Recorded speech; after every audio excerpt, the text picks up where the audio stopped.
আসসালামু আলাইকুম, সবাইকে স্বাগত জানাচ্ছি আমাদের হাতে থাকা সর্বশেষ আন্তর্জাতিক সংবাদে। আপনাদের সাথে আছি আমি আফনান করিম।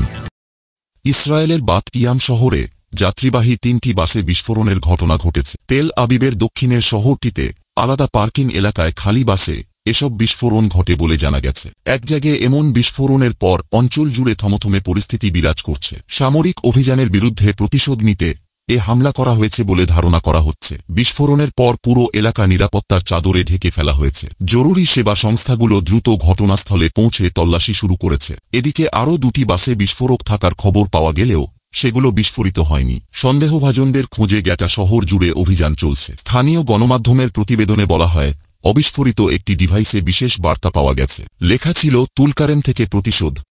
তুলকারেম অধিকৃত পশ্চিম তীরের একটি শহর। নেতানিয়াহু বাহিনীর ওই অঞ্চলে সাম্প্রতিক সামরিক অভিযানের প্রতিশোধ হিসেবে এ হামলা করা হয়েছে বলে ধারণা করা হচ্ছে। এ ঘটনার পর প্রতিরক্ষা মন্ত্রণালয় নতুন করে পশ্চিম তীরের শরণার্থী শিবিরে অভিযান আরও বাড়ানোর ঘোষণা দেয়। এদিকে বিস্ফোরণের ঘটনার পরপরই ইসরায়েল জুড়ে বাস, ট্রেন ও রেল পরিষেবা সাময়িকভাবে বন্ধ রাখা হয়। নিরাপত্তা বাহিনী অন্যান্য যানবাহনগুলোতে বিস্ফোরক থাকার আশঙ্কায় তল্লাশি চালাচ্ছে।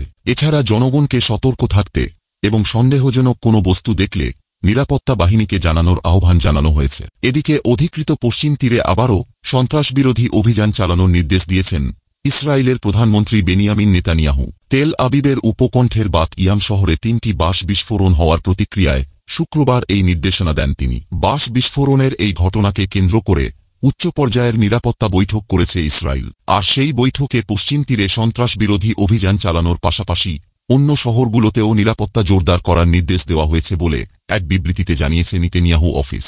এক্স মাধ্যমে দেওয়া এক বিবৃতিতে বলা হয়েছে, প্রধানমন্ত্রী ইসরায়েলি সামরিক বাহিনীকে পশ্চিম তীরের জুডিয়া ও সামারিয়া অঞ্চলের সন্ত্রাসী ঘাঁটিতে তীব্র অভিযান চালানোর নির্দেশ দিয়েছেন।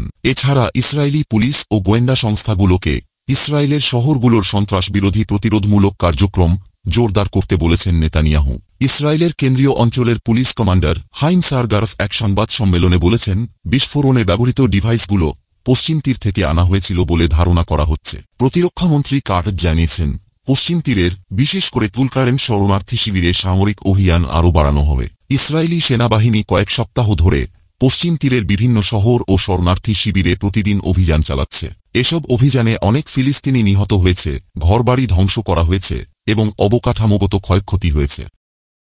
অন্যদিকে প্রেসিডেন্ট ডোনাল্ড ট্রাম্পের গাজা ভূখণ্ডের উপর মার্কিন নিয়ন্ত্রণ এবং সেখানকার জনগণকে বহিষ্কারের প্রস্তাবের বিরুদ্ধে এবং গাজার পুনরুদ্ধার পরিকল্পনা প্রণয়নের জন্য আরব নেতারা সৌদি আরবে সমবেত হয়েছেন। শুক্রবার এ পরিকল্পনা নিয়ে আরব নেতারা সৌদি আরবে সমবেত হন। সৌদি আরবের রিয়াদ থেকে এফটিএ খবর জানায়, প্রেসিডেন্ট ডোনাল্ড ট্রাম্পের এই পরিকল্পনা আরব রাষ্ট্রগুলোকে ঐক্যবদ্ধ করেছে। তবে যুদ্ধবিধ্বস্ত ফিলিস্তিনি ভূখণ্ডকে পরিচালনা করবে এবং এর পুনর্গঠনের জন্য কিভাবে অর্থায়ন করা হবে তা নিয়ে মতবিরোধ রয়ে গেছে। এ বিষয়ে সৌদি পররাষ্ট্রনীতি বিশেষজ্ঞ ওমর করিম এই শীর্ষ সম্মেলনকে বৃহত্তর আরব বিশ্ব এবং ফিলিস্তিন ইস্যুতে কয়েক দশকের মধ্যে সবচেয়ে গুরুত্বপূর্ণ বলে অভিহিত করেছেন। গাজা উপত্যকা মার্কিন যুক্তরাষ্ট্রের দখলে নেয়ার এবং সেখানে বসবাসকারী গাজাবাসীকে প্রতিবেশী মিশর ও জর্ডানে স্থানান্তরিত করার ঘোষণা দিয়ে ট্রাম্প আন্তর্জাতিক ক্ষোভের সৃষ্টি করেছেন। সৌদি সরকারের ঘনিষ্ঠ একটি সূত্র জানিয়েছে, আরব নেতারা গাজার জন্য ট্রাম্পের পরিকল্পনার বিরুদ্ধে একটি পুনর্গঠন পরিকল্পনা নিয়ে আলোচনা করবেন।